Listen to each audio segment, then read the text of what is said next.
Channel 3 Eyewitness News at 6. Good evening. Thank you for joining us. I'm Greg Glover in for David Carroll. And I'm Cindy Sexton. A Whitfield County recreation coach is behind bars. 73-year-old William Clarence Keith faces child molestation charges. Our Tanisha Cordell spent the day learning more about the man who's accused of forcing 2 minors to perform sexual acts. Tanisha.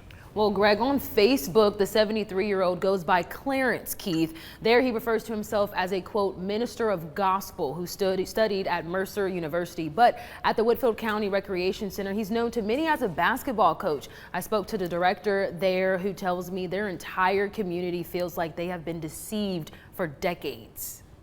Sick to your stomach. That's what we feel.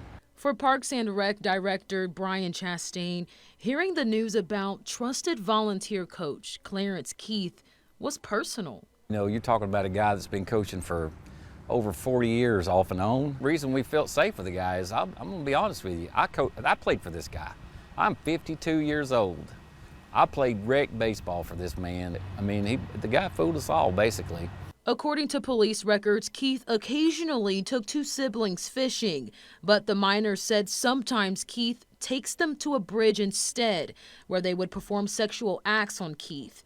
The report states the 2 knew Keith through the Whitfield County Rec Center. Chastain says he found out on Tuesday, 11 days after the incidents were reported. We look through the risk reports to make sure any of our volunteers are in the system. And when he popped up, you know, the first thing we did was we pulled up and looked at his background check. Had no arrest or no prior stuff that was on record, I guess, but it just makes you wonder how long.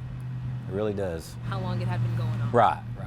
With an uneasy feeling hovering over the county, Chastain is urging parents, volunteers, and coaches to do one thing. We always ask if anything comes up, we want to hear about it.